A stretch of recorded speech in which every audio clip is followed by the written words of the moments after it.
Hello, ladies and gentlemen, and now you can see us. So, welcome to Hack Attack Episode 2. Stephen and Adam talk about hacking Dungeons & Dragons 5th Edition to do what the West Marches wishes it could be doing. Word. Hello, everybody. Hi, humans. Or non-humans, demi-humans, meta-humans, whatever you got, I don't care.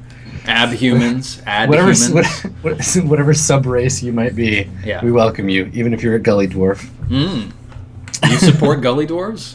Don't tell me you support combat shovels. I'm okay with gully dwarves. It's Kender I have a problem with. Yeah. I mean, nobody likes them.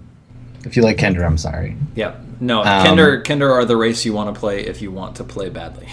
Yeah, if you want to ruin Dungeons and Dragons, that's the way you do it. Yep. Totally.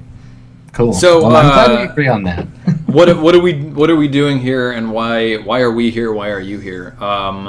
So last week on Wednesday, Adam and I, I guess we were talking a little bit before it about hey, I think it was Adam's idea originally. Hey, can we talk about hacking some rules to let the West Marches do some of the things it wishes it were doing a little better? Like, Adam's been frustrated a couple times when he's been on West Marches, and the system of the game told him to do one thing, whereas the fun and interesting parts of the game were encouraging him to do something else. So the explicit example is they met a group of bandits, and Father Grigori just wanted to murder them from a systemic perspective because he knew that's how he would gain experience points.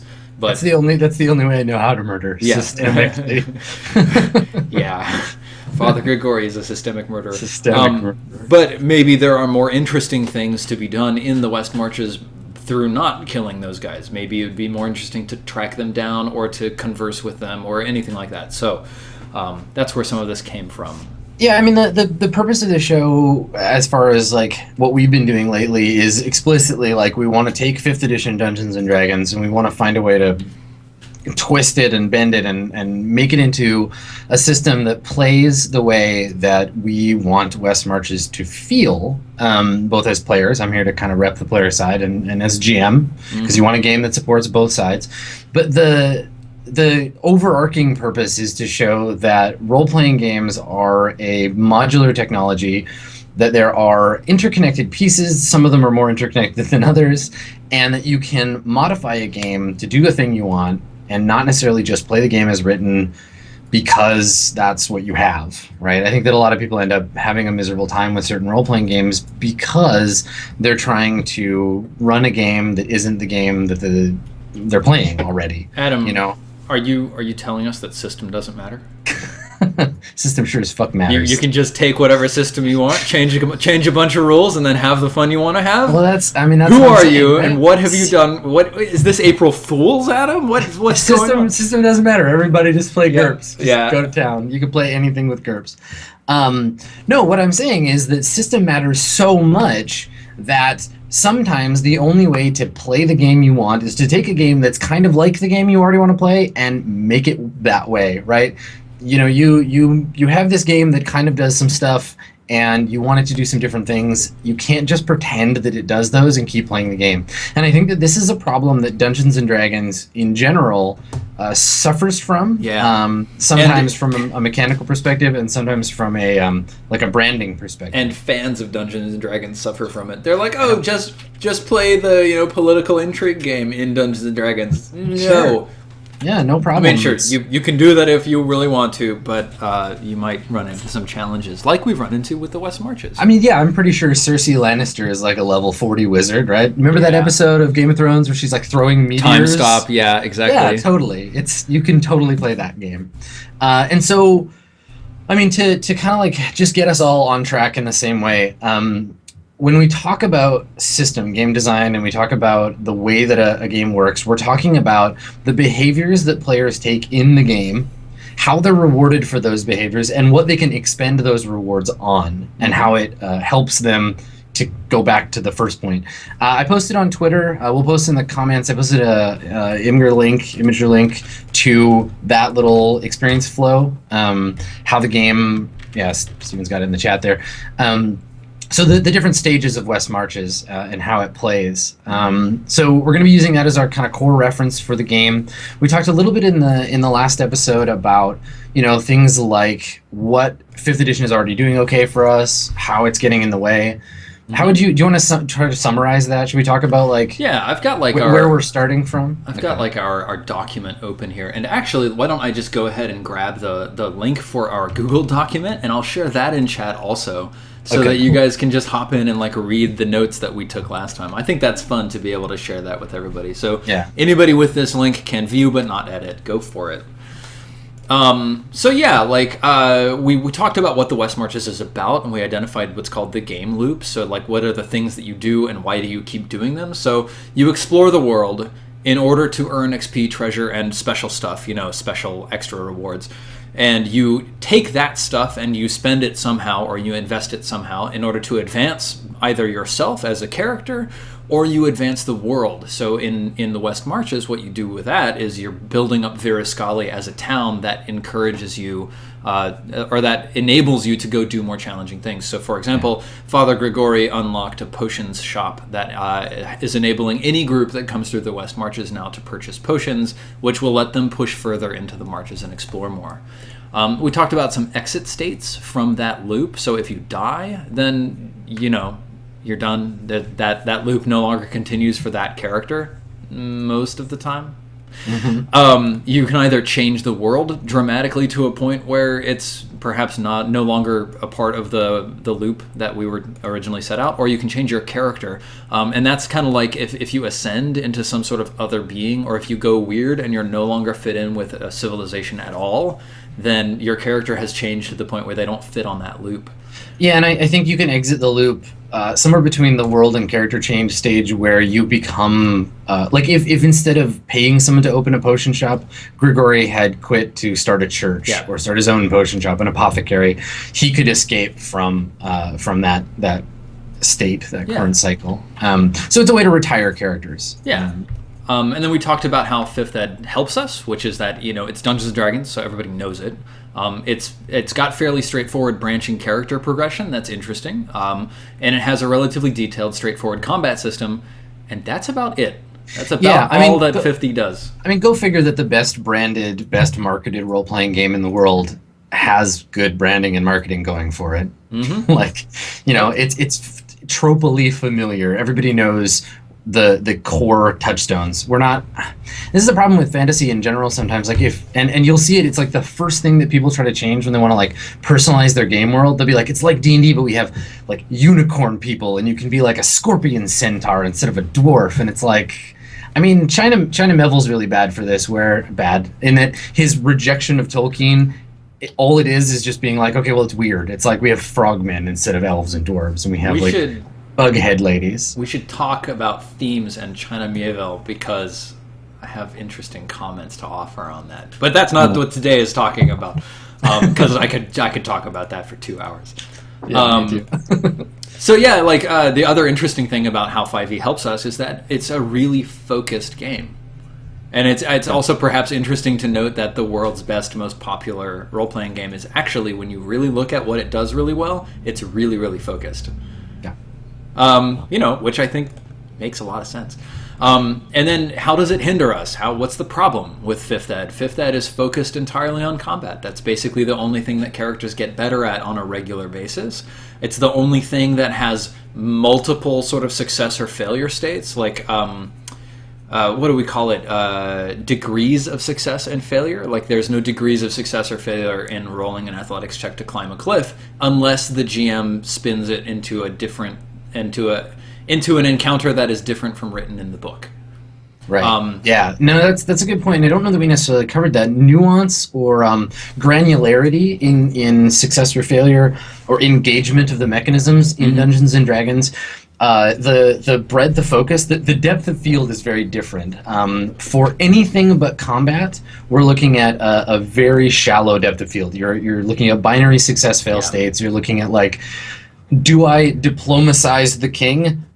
Yes or no, right? But in combat, your fail state is so granular where you might be, it's a lot more like a game of tug of war where you're like, I'm kind of failing now, but we can push and I can win. And like, there's a lot more nuance to that. Yeah. And so you're looking at a system in which the very specific thing that it's focused on isn't necessarily a focus of the West Marches. It's part of the West Marches. Obviously, combat is a real thing, but we need the granularity to shift. We need to change that depth of field. Yeah, or increase granularity in other areas, like exploration or investigation. Right now, I feel like, to a certain extent, players don't really understand how they can crawl a hex to explore in an area. Like, we saw an episode, maybe 2 episodes back, where I think it was the one with Juliet, Kurthak, was it Kellen and Shaldrick? And they just like completely overshot their objective, and I don't think any of them ever stopped to think, wait, we are right now probably fairly close to where we want to end up, but we don't know where it is. Let's explore somehow. Let's try to like sort of narrow in a granular way our comprehension of where our objective is located. So, that's just one example of the ways we could move the system. I think the thing is that when, and this is true of any role-playing game, not just D&D, but when a character or when a player runs into an obstacle that they can't solve purely narratively, like, if I'm like, I'm in a room, I'm looking for a way out, and you're like, there's a door, and I'm like, I open the door, no problem. But if you're like, there is no door, there's no windows, you're in a room, the first place I look is my character sheet to be like, cool, how can I escape this room? And so, it's really the hammer and nail situation where everything on the D&D character sheet, more or less, is hammer-esque, which makes you go looking for nails. And that's what we were talking about before. When all you have is a bolt gun, everything looks like a heretic. Exactly. Well, and that's the thing, right? Like you're gonna try to fight your way out of problems in D&D because those are the tools you have. Yep. So that's a way that we're hindered. And then we started talking about. I think we can focus a lot of this stuff around inspiration, and inspiration both in the specific that D&D uses inspiration as a mechanism to reward role playing, and inspiration as a larger problem in that there's all of these mechanical subsystems sort of loosely tied together, built into the inspiration mechanism. Right? Is that they're like all of role play in D&D falls under the inspiration. Because that's the only place it's mechanized, right? You don't get like if I describe to you, like, say I'm begging for my life from the High Inquisitor, and I'm like, please, like, don't kill me. I have a family. I have a quest. The gods have like sent me on this mission. I could deliver this like brilliant speech. Your response as a GM is going to be cool. Roll persuade. Yep. I'd be like, awesome. Why couldn't I just have gone like I persuade him? Yep, and actually, I mean, like that's also that's the other side of that exact equation.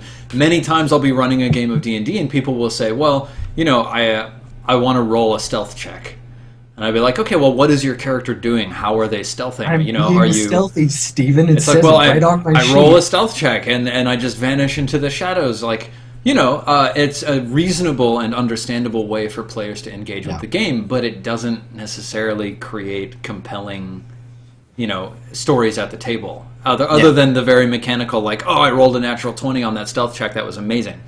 The blur there would be I deliver the intense speech, or I describe a really cool way I'm being stealthy. You give me inspiration, and then I use it immediately on the roll I'm about to make, which feels like even that is a drift of the intended mechanism, I think. So we were talking about how the backgrounds. Like, they give you your traits, ideals, bonds, and flaws, which you should be playing to get inspiration, but all the way down to the background system, backgrounds don't work. They're not the right flavor for the setting that we're building. Traits, ideals, bonds, and flaws are boring and pointless, and they put way too much load on the GM. Yep, they're hard to keep track of. Yep. And alignment sucks because it doesn't exist. It's not real in this game. And if you want more detail for all of that, part 1 of episode 1 is just us talking about all of those things. Yep, definitely. What I think we really like, what we've got kind of more in depth in the part where we started to get a little like into what we were trying to do is when we were talking about what we need to do to change Dungeons and Dragons. And I found it really interesting that we didn't find much that we could cut straight from the game. I expected to be able to do more of that. But I think that the only thing we agreed could just be thrown out completely would be traits, ideals, bonds, and flaws, under the auspices that we replace them with some other method to get inspiration. Yes. Yeah. Yeah, like, we didn't really like... I mean, we didn't hate a lot about Dungeons & Dragons to the point where it just needed to be gone. Traits, ideals, bonds, and flaws fell under that umbrella for various reasons. Now that I'm looking at it, we didn't find a whole lot last time that we needed to add, but actually, like, I think there's a lot more that we would need to add. Like, just really quickly, granularity to exploration.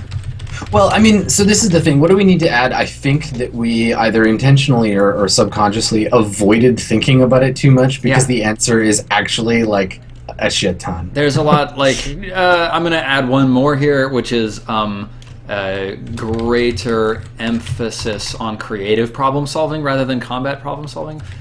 Well, again, because the easiest solution to any problem, like that situation I was talking about before, where if I'm like begging for my life from the High Inquisitor, I should stop begging, I should get up and I should fucking cut his head off, right? Like, because that's the most effective, most granular way for me to do that. Because if I start to try to cut his head off and we're having a fight and I'm losing, I have ways tactically to back off and put pressure on in different ways. Like if I can't kill him with my sword, I could try magic, but because the emphasis is on combat, if I try to resolve my problems other ways, I've got really one shot at it in any direction, right? Mechanically. Yep. Do you want to, like, throw out one or two ideas of what you would think we'd need to add, Adam? And then we can move on, because I know we could just talk about this forever. I mean, I think, like, granularity to exploration, we're going to end up blowing that up and talking about bigger subsystems, too. Like what does it mean to explore? We need to add... alternate reward structure. I mean, I think, again, the add and the edit blend together, because when we were talking last session, we talked a lot about the things that might be able to stay in the game, but we're going to need to edit them. And some of them are fairly simple, like writing up new backgrounds that make more sense for Virascali and the West Marches. Because you're not going to be a noble, because you're not, that's just not really a thing that happens in this setting. So backgrounds, I think, would be the easiest thing. They're the low-hanging fruit of edits. And then, we talked about inspiration as a thing. I mean, again, at its core, inspiration is rewarding players for doing a character-driven thing. Whether it's role-playing a particular character style or revealing a thing about your character, we want to use inspiration to reward players for role-playing, basically. We like the mechanic of inspiration, and we like sort of the general area that you get it from, just not the exact way that you get it. Well, I mean, we could lump inspiration and XP, and we were talking about this a little bit before we started, into like general rewards that players can earn on purpose, right? Because treasure is a semi-on-purpose reward. You can pursue it, but you don't have control over whether you get it. We were talking about how West Marches is about exploration on the macro and micro scale, right? In that it's macro exploration in terms of your wandering around the world at large, learning things about it. Like, the Whispering Woods is full of banshees. There we go. We learned a thing. We're exploring the world. But you might also explore internally by saying, like, well, when my mother died, she became a banshee and her spirit haunts the Whispering Woods, right? And that's an internal exploration. And so I think that the inspiration XP mirror, like, I think that they're both elements of the same reward structure, in that we're rewarding exploring the universe of the West Marches, both external to the characters and internal, their own narrative that's happening in them as they explore. And I think that character change is a part of that too, right? Where you're learning how your character reacts to being changed and how changing changes the way that you play them. Definitely. All of that is great. I love that parallel between exploring the world and exploring your character. And also, I mean, like, these, like, no matter what else happens with West Marches, the characters who are going out there are adventurers. And they're going to be poking, prodding, smashing, or negotiating with things that have a much wider impact outside of them. So they're poking out there in the world will change the world, and that's always been sort of a goal for the West Marches. And also, the world pokes back. So, like, when they're out there, getting cut and bloodied and leprous or whatever, like, that's changing their character. So, seeing both of those actions and impacts is an important part of play. So we talked about inspiration in the general. We spitballed some ideas about how we might edit those structures. We talked about XP. I think the thing is now is that like we've got a pretty good handle on maybe what can stay and what we need to edit. And this session, this episode, really like we can start to talk about specifics about like how do the mechanics, because I think before we start to hack any of this stuff, before we really start to like reconstruct any of the mechanics, we need to understand both by looking at the text and by our experiences of playing and DMing 5th edition, how do these mechanics exist in the current structure? Where do they tie into other stuff? And if we damage them, if we remove them and cause damage, what do we need to fix? And what can we just leave broken? Like what isn't as much of a concern? Yeah. Because that, I think, is what makes Dungeons & Dragons, or any game really, easier or harder to hack, right? Like Apocalypse World, very easy to hack because the systems are designed to be fairly transparent. Like you can perform surgery on Apocalypse World and not worry about accidentally damaging something if you take something out and replace it with something new. Mm-hmm. But a game like Burning Wheel, it's like you can't really remove part of that game without having to very carefully surgically alter every other piece of the game. So we need to find where 5th edition lies generally on that scale, and specifically in terms of any given mechanism, like how tied to everything else is each thing. You know what? You're reminding me of another complaint I have about 50. Okay. Which is advantage and disadvantage. Mm. Like, so just like the core math, something from the core math like, of the game? Well, not the math. I don't mind the math, but like neither the player's handbook nor the Dungeon Master's Guide is explicit about what situations grant you advantage. Did you notice that? Like I went back before this to look to see like, okay, cool. So the GM or the player's handbook says like give out inspiration. Mm-hmm. But I looked and I could not find anywhere where it says this is when, or like this is how. It's just like be a DM. I don't know, do DM stuff. Like when players have an advantage, but like is high ground an advantage? Is having a poison on your weapon an advantage? Like what is it? Is flanking an advantage? Because they explicitly don't have a flanking rule. It says specifically in a lot of circumstances like this grants advantage. Yes. But it also says in the rules, like, you can grant advantage for stuff, but doesn't give you a lot of... Yeah. So, inspiration is tied to kind of a weird mechanism, but it's one way that we can modify the game so that it's more clear, right? Yep. So, you want to talk about, like, what currently inspiration serves for the game? Yeah, let's start with inspiration and go from there. Or do you want to aim at the low hanging fruit? Do we want to start with backgrounds and then go to inspiration and then go to XP? Sure. Because I feel like backgrounds they're going to be the easiest. We can do some talking about the setting because really like they're probably the easiest thing for us to hack. Like if we want to just make a reflavor D&D, like if it was still about combat, still rewarded all the same stuff, we just didn't like the setting. This would be where we would start. Yep. Yeah. I mean, like backgrounds are super. They're fairly simple. They describe the nature of the world of Dungeons and Dragons as it's explored in 5th edition. So it's things like maybe your hero was a folk hero before, and now he was known for doing certain things, and now he's exploding onto like a real heroism. Or maybe she was a noble, and for some reason only has 20 gold in her belt pouch. But anyway, she's a noble and she has ties to other nobility and stuff like that.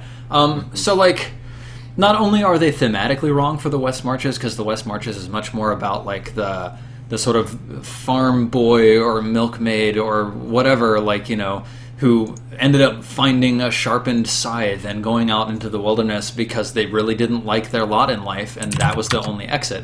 That was my second plan after I quit my job, was like, I'm going to quit my job and either I'm going to go and start doing like GM stuff and streaming on Twitch, or if I find a magic sword, I'm going to become an adventurer. It's hit and miss. Yep, absolutely. Not everybody gets that opportunity. It's the moment at the beginning of Lone Wolf and Cub. You get the ball or you get the sword. Oh, yeah.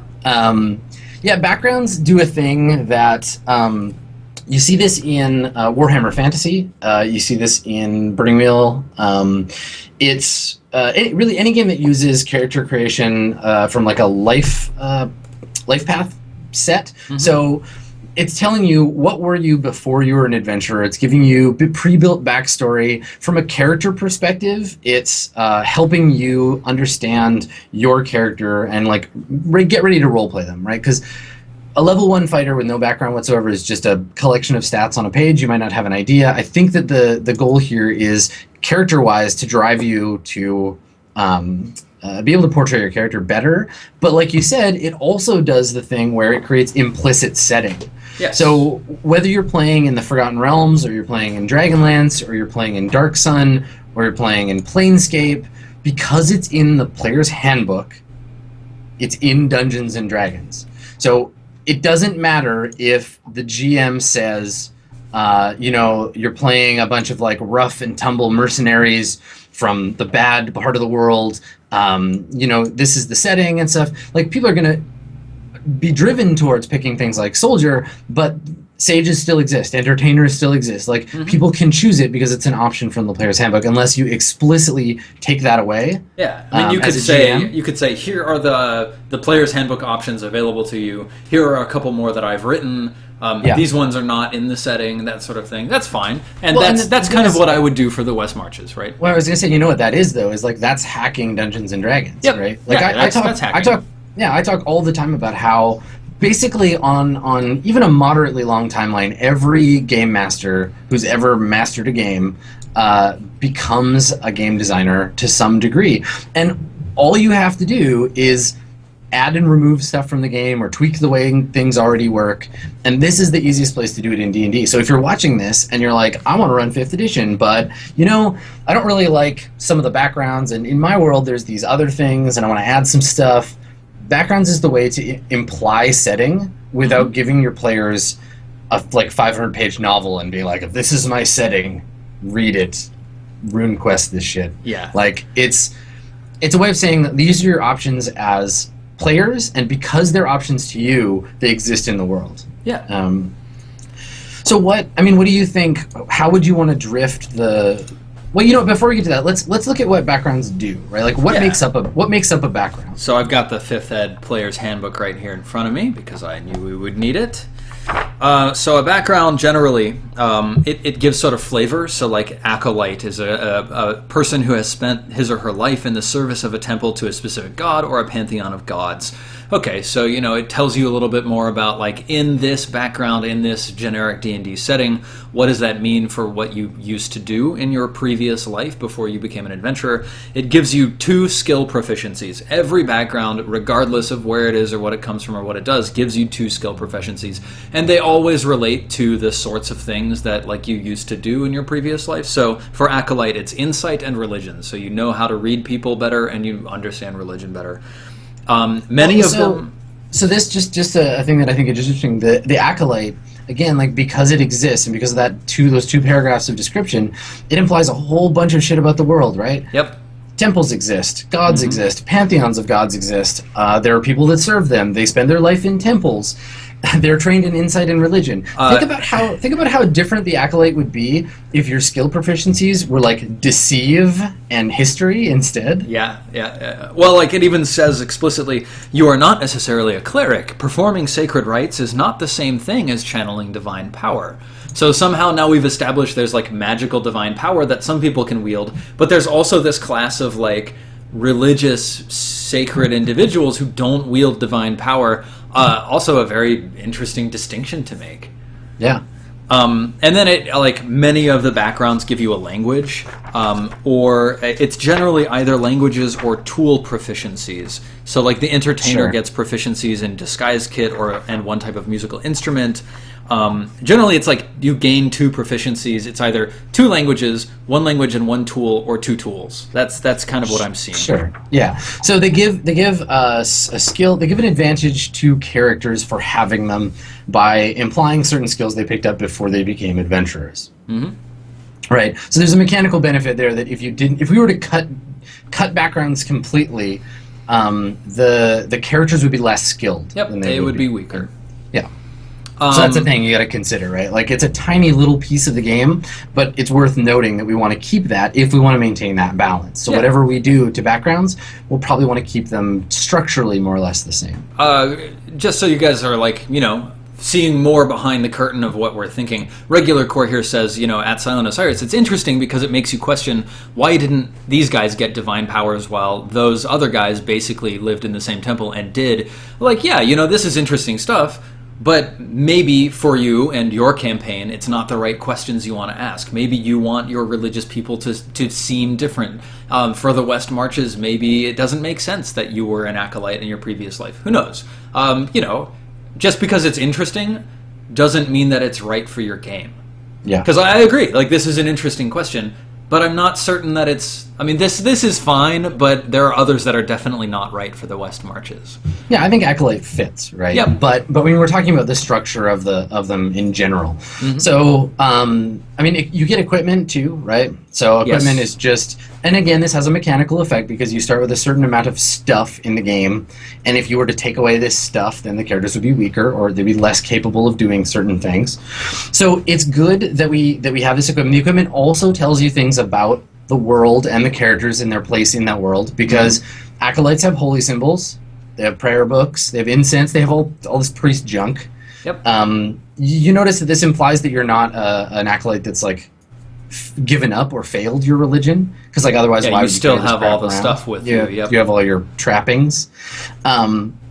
So that's, I think, interesting. Again, it's a minor piece, but it's important. It's included in the thing. And then the next bit, I think, personally for me, is both the most interesting and the hardest to implement in play, because it's purely like a narrative reward for picking this thing. I think it's the most problematic because it's also the least integrated with the game. Yeah. It's like, here's a free thing you get just because you were an acolyte. So for the acolyte, you get a feature. Everybody gets one feature. You get the shelter of the faithful. As an acolyte, you command the respect of those who share your faith, and you can perform the religious ceremonies of your deity. You and your adventuring companions can expect to receive free healing and care at a temple, shrine, or other established presence of your faith, though you must provide any material components needed for spells. That's huge! Yeah, it's kind of a big deal. All of a sudden, does that mean that you get free cures for leprosy if you provide the material components? That actually has a huge impact on a game like the West Marches, where I'm hoping to have certain things impact characters on a longer time period. I like that they're not just you get a +2 diplomacy bonus whenever you're dealing with priests of your faith. Like, I think that it's a mechanic, it's a mechanism in the game, because it doesn't always have to be this is tied specifically to a role necessarily. There might be roles involved, but it's a thing that you can point to on your character sheet to say, this is true of my character, and I can act on it with assurance that I'll get what I want, right? Yeah. Like, you can't say to someone in the game who's an acolyte and goes to their temple and is like, I need free healing. You can't be like, no. They say no to you because they can point to their character sheet and say, hey, dummy, look, it says right here. The rules say yes. Yeah. Yep. So I think that it's really powerful. I think it's totally overlooked. Like, have you had anyone just be like, oh, yeah, that thing on my background? The only one is the one that completely removes gameplay from the West Marches, which is the Outlander's background, which lets them basically memorize locations they've been to. Yeah, and then they just never get lost. There's a reason I took that. Yep. Right? Because, the Wanderer feature, you have an excellent memory for maps and geography. You can always recall the general layout of terrain, settlements, and features around you. You can find food and fresh water, blah, blah, blah, blah. And it's like, it takes away some of the tension of West Marches play, which I think making certain structures easier for some people is okay. I think some classes are better at some stuff than others. That's a natural part of the game, and it rewards party composition, right? Like, it should be, in my mind, it should be way more important to have an Outlander in your group than it is to have a cleric or whatever. Because if you're trying to get somewhere and back safely, that guy's going to be able to do it for you. But people forget about it because it's not. It's like there's tiers of relevance in character design in Dungeons & Dragons. Top tier is how good are you at fighting.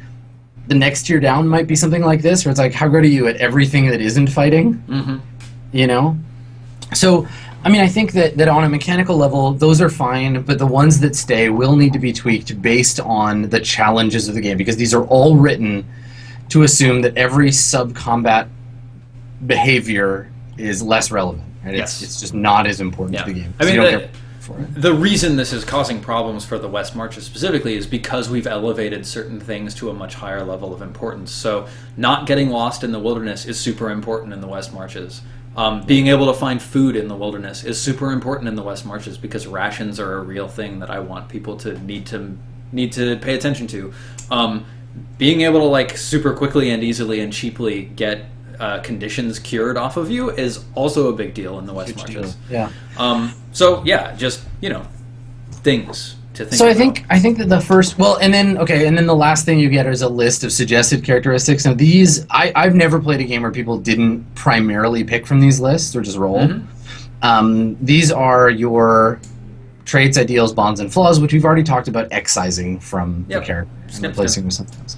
So really, I mean, if we look at these, like the first place to start would be, are there any, and I mean, you don't have to answer this necessarily right away, but this is just a thing to think about, like, are there any backgrounds that just flat out, like, suck for West Marches play? That you would just want to excise and be like, look, there are none of these things, get out of here. I don't like the folk hero. I don't like the guild artisan. I don't like the noble. Yeah. And I think that's it. Like, okay, I also actually I don't like the urchin, but for a very different reason. I don't like the urchin because it feels like that being the most important thing in your life prior to now is a really strange thing. Yeah, you were a hobo. Like, I think we had a character who was like 90, and the most important thing about their history is that they were an urchin, and it was like, what? Yeah, what have you been doing for the last, like, 89 years? Like, yeah.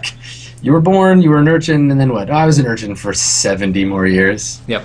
Yep. The thing about the guild artisan, you'll notice, like, I think a lot of these are interesting when you look at them in terms of past tense, right? Mm-hmm. Because they ask the question, why are you not that now? That's true. Most of these are not in the past tense. Like, look at guild artisan. You are a member of an artisan's guild, skilled in a field and associated with other artisans. What the hell am I doing out here with a sword in my hand? Yeah, exactly. And this suit of armor? I should go back and continue to make pottery and open my own barn where I will store this pottery and sell it. Yeah, like in real life, my background is video game designer, right? And there's just no way I'm ever gonna like go become a freedom fighter in Turkey or something. Like, I'm just not going to do that.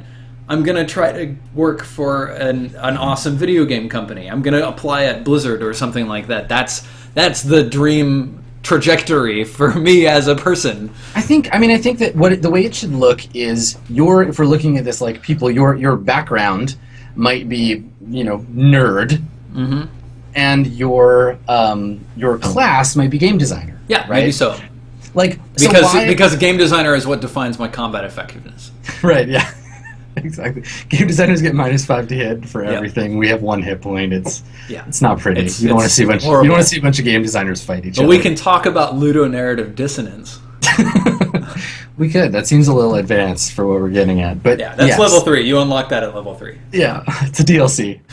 So, I mean, the thing is here is that, like, I think that if we're going to be bending or hacking backgrounds, making them firmly past tense is a very strong approach. Yep, definitely. To say, okay, we're gonna look at these as the thing that you were, and I think that it implies a question that we can look at later, right? Because I know you and I have talked a little bit about inspiration and some ideas for that, but this is the first place when you're making a character that's like, why am I not this anymore? Why is Dr. Grigori not an outlander? Or how did I become this wandering adventure cleric? Right? It's the first question you should be asking about your character. Mm-hmm. Definitely. So that's a thing. After that, so the ones that you would just straight up cut, what do you think? I mean, obviously, the rest would be like changing the ones that currently exist to better fit the setting, and then adding new ones. Yeah, I mean, like, even the charlatan is a little bit weird, but not entirely. I think like all of the skill proficiencies, languages, and equipment that like you get from the rest of them is all well and good. And then it just becomes a question of, okay, each of these features, do they do something to minimize or otherwise reduce the interest in a core feature of the West Marches? So, like, Yes. you know, if, like personally, my feeling about health and hit points is that Fifth Ed's healing is a little bit too fast for my taste.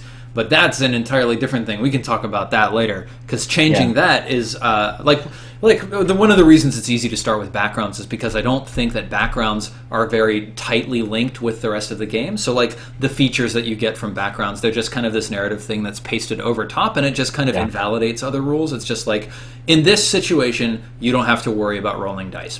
Which is valid, right? Mm-hmm. Like Burning Wheel's instincts do that, where it's like the instinct in the game is both a way to say, I want to be in situations where this instinct will be a harassment for me, it'll be a problem, but I also don't give a shit about this, right? You can write instincts that are like, wherever I go, I have a sword on me. So that later, when the GM is like, it's the whole Mordenkainen's faithful watchdog thing, where the GM is like, well, you forgot your sword in the inn. You can be like, no, I did not. I have an instinct. I've never without my sword. Leave me the fuck alone. Yep. So in a way, if you're the acolyte, you're saying, I don't ever want to worry about, like, getting in theological debates with my own followers or my own faithful to be like, oh, well, maybe we should heal you, maybe we shouldn't. It's like, no, it's on the sheet. It says I get it for free. That's what I want. Let's move the fuck on. Yeah. So I think that they're important to look at it both as an advantage and as a negator of stuff that the player finds particularly annoying. Yeah. So hang on. We got off of like that. We got into an awesome parenthesis, but the closure of that parenthesis is that the reason I don't want to talk about healing, and I don't actually like the variant rules for healing in Dungeons in the DMG either, is because like that is much more deeply tied with the rest of the systems in the game. How many hit points you have, how much damage creatures do, when you get back not just hit points, but things like spells, key points, other things. Like if a long rest is a week, and you don't get back your spells until you've rested for a week, like all of a sudden it starts throwing off the cadence of everything. So changing hit points is a much deeper system to start messing with. It changes a lot of other things. Whereas backgrounds, we can change more easily. We should just do healing like they do in Fallout 2, where every time you have your hit points back, you just lie down on the floor wherever you are for several weeks at a time. Yep. And then get up and you're good to go. No problem. Nothing changes. Okay, so like, I would probably go through each individual background that's left, look at the feature that you gain, and say, does this minimize the interest of a core West Marchy thing? And if the answer is yes, I would need to find some other solution for that feature. So the specific one, obviously, is the Outlander, right, where you just memorize locations. That means that an entire section of the West Marches as a game is no longer interesting. You just say, "Hey, I don't have to play that part." It's like fast travel, right? Yeah, it's fast travel. Yeah, I want to get from here to there. I want to skip all the shit in the middle, but exploration and random encounters are a big part of the game. So, like, obviously, like, we can't fault D&D for having that because we've redesigned the structure of play, and now we're going back to look at ways that the game doesn't match with that anymore. It's not like it's a bad background necessarily. I could definitely see that being very useful when you're like, cool, nothing interesting will happen between here and there, except maybe we'll get ambushed by goblins. I would like to skip the goblin ambush. I've made my character this way. Let's get past that. Well, like, I mean, really, if you look at the way that Wizards wants you to play D&D, it's 4 set characters who are there every time, and we're following them along like a movie, and they're going through something cool that has some kind of dramatic arc, and like their backgrounds are all important, and they're from different sort of like walks of life, but they learn to work together. Like all of these backgrounds and all of these features are interesting for playing the Dungeons and Dragons game that Wizards of the Coast made for us. It just so happens that because Adam and I are assholes, we're not playing that Dungeons & Dragons. We're playing a different Dungeons & Dragons. We're doing that thing where we complain about and talk about all the time, where we took a game, we tried to make it do a thing that it didn't want to do, and now we have to change the game. And now we're complaining about it. It's Mike Merle's is watching, and he's like, oh, those guys. Dicks. Yeah. It's on us. This is on us. That's why we're trying to fix it. Good.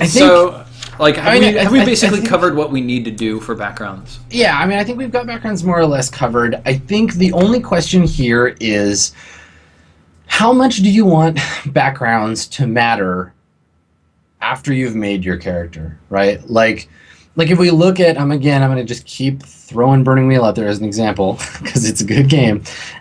If we want this game to rely back to our backgrounds, we need to tie them into play somehow, moment to moment, because, like, for example, like in Burning Wheel, you're only allowed to make circles tests for people in your background, right? So if I was like born on a pirate ship and then grew up an urchin, but then I became a sellsword and then I joined the city guard, I could find other pirates, other urchins, other sellswords, other guardsmen, but I have a really fucking hard time finding a priest or a king or a farmer because I don't know any. Yeah. So that's a way that you can mechanically, like that game, ties back to your character's history. Now, what we used to have in D&D, assuming we're excising bonds, traits, flaws, whatever, those were the call-on, right? It's like, I am flawed in this way because I am an acolyte or was an acolyte, right? Mm-hmm. I am... my traits are such because of where I grew up. Now those are gone, so the only thing that we have to tie it back is purely mechanical, right? Like I am slightly better at athletics because I was an outlander. Yeah. Or their gear, right? Like I got this hunting trap from my grandfather in the Outlands. Or there's the feature, right? I am using this feature because I am whatever. So is there something that we need to do just straight up at the backgrounds level to tie those into ongoing play as a replacement, or do we want to wait and tie that into something else? I'm actually going to throw out something controversial that is like, if we were to assign games industry titles to the people here, I would be more than happy to take on the title of creative director, of the West Marches, which I think is fair because fair.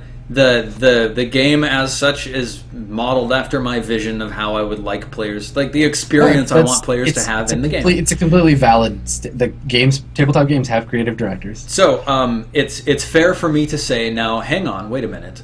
In my creative vision of the West Marches, your background doesn't matter shit, because it's not about where you came from. It's about what you're doing. And like I don't care if you came like marching halfway across the world to find a whatever. What I care about is that you got leprosy the last time you went out. Or what I care about is that, the person you loved died on your watch. Like, the things that happen to you in play is what I'm more interested in seeing people start to relate to and crunch on. No, and that's again, like you said, it's perfectly valid, and it's good to have when you're designing or hacking a game. It's good to have someone like at the helm like that to say. Because my role here is engineer, right? Is that I'm like, let's take these things apart. Let's try to mush them back together. I got the wrench and I'm hammering away at the works, and I gotta rely on you to tell me like, you don't need to think about that because it doesn't matter. And that's the kind of thing you can say as a GM or as a player or whoever, as a game designer. Like, this doesn't matter. Your background might help you role play your character, and that's fine. But we don't need to mechanize some way for you to go back to it later. Yeah. Someone actually made an interesting point in chat. They said, "But then we wouldn't have Kellen." And I think it's kind of a distinction. It's not that I don't care about where you came from. It's that this specific part, like the background and like that all of the stuff that happens off screen, that's what I don't care about. But we're actually probably getting very close to moving on to talking about inspiration and how there are other ways to bring what happened to your character before they were adventuring, or maybe even things that happened to them while adventuring but happened sort of off screen, so quote unquote, on screen, and that becomes a more interesting way of dealing with those things. Yeah, and I think that one thing that we can look at backgrounds as, and this is a trope handled in different role-playing games in different ways, your background is your level 0, right? You don't play it. It has a mechanical advantage for you. In some games it's like, cool, I'm gonna play my level 0 peasant, and we're gonna find out how they became a first level fighter. We don't want to see that in the West Marches. Maybe it happened, maybe you've got it in your head, and that's good because it's going to fuel the way you play, but you're not playing this game through that lens. You're not making decisions necessarily mechanically based on that stuff. which I think is fair, right? Like, people are always going to say, well, before I became an adventurer, and they're going to use that to, like, power their portrayal of their characters, but that's on them. They don't have to.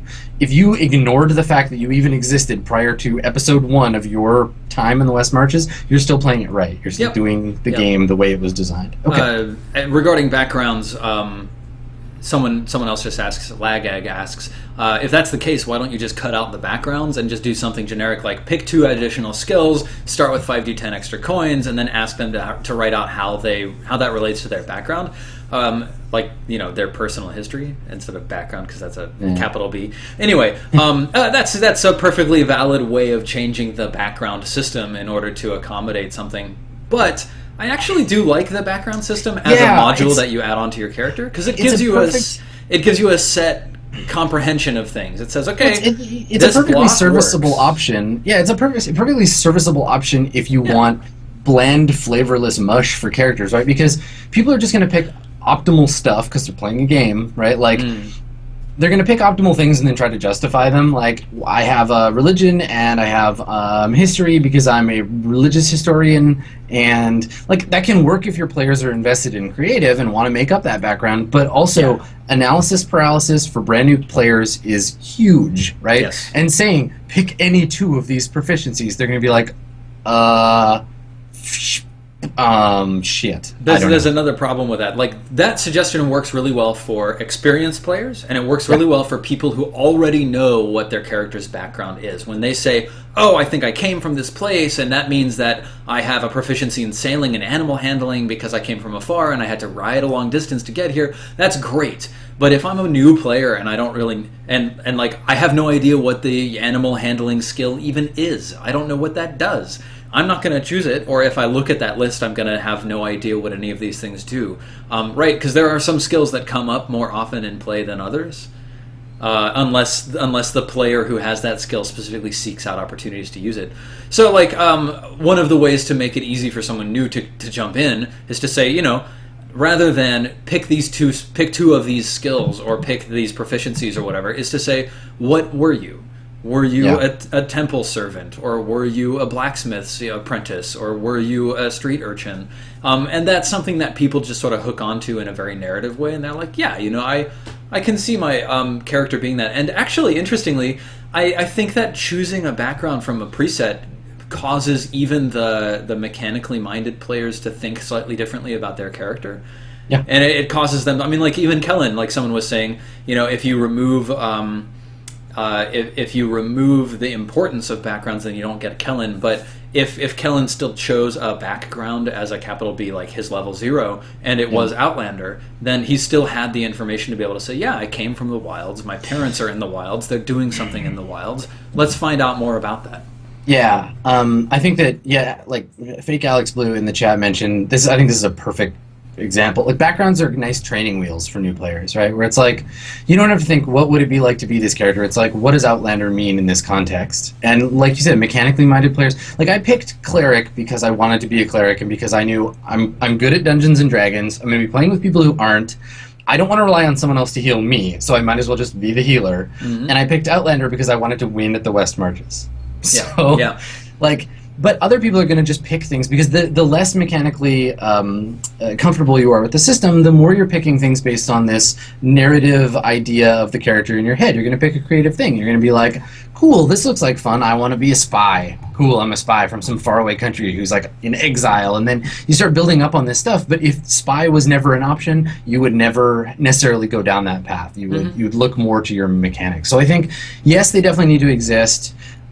We definitely need to modify the existing structure of them, and we need to keep them in play as a means of inspiring new players and telling those players and the people watching about the world at large without having to physically go there as characters, right? Like, if I'm in exile, I had to be exiled from somewhere, and just the fact that I exist and I chose that background means there's somewhere else to be exiled from, and I can impart that information into play because that background is in existence. Yeah, definitely. So without it, we wouldn't be able to do that. We would have to go to this other kingdom and find out the exile people, and so we would miss out on that. So let's... do you feel like we've talked enough about backgrounds for today? I don't know, man. You're the GM. Is that a good place to start? Do you think you could use what we've talked about to go and hack backgrounds to fit? I think there's enough information that we've discussed and figured out. Okay, what's working well, what isn't working well. Where I could easily go and make a set of 10 West Marches backgrounds and then be done with it. At that point, of course, it'd be about like the mechanics of each feature, and we'd have to discuss like is this interesting? Are these balanced in a certain curious way? Things like that. Yeah. But I don't have those ideas off the top of my head. Well, that's playtesting, right? So I think for backgrounds, this would be the first place I would start for new, because you have so much like churn of new players. Mm-hmm. I would work on building a brand new set of backgrounds with skills, tools, languages, equipment, and features. Set those up for the next batch of players that come on, and then you can start testing them. Now, this is the question of whether you want to do live testing on the show, or you expect to have like the beta server where you do this stuff in a regular 5e game. But it's interesting. It's a thing. We'd have to answer that as a group whether that was a thing that we wanted to do. But I thought about the beta server is a very interesting one, isn't it? Right. Like if there was some way to run games on like my channel with players from chat. What a strange idea. I don't think we'd get much interest in that. I don't think many people would sign on. Nobody okay. Since we're basically ready to talk about inspiration, where I have a rule to propose and we should like take it apart and tear it to pieces and then put it back together again, I think we should take a 5-minute break. Yeah, this sounds like a good place to Everybody can get some water, go pee, etc. We'll come back and we'll talk more about how sort of the variant rule that I've come up with in the interim, and I talked a lot about it last time, so it won't be a surprise if you saw the last time or if you saw the Q&A on JP's Reddit. I forgot where I was going. We're going to talk about it. Go have fun. We'll be back in 5.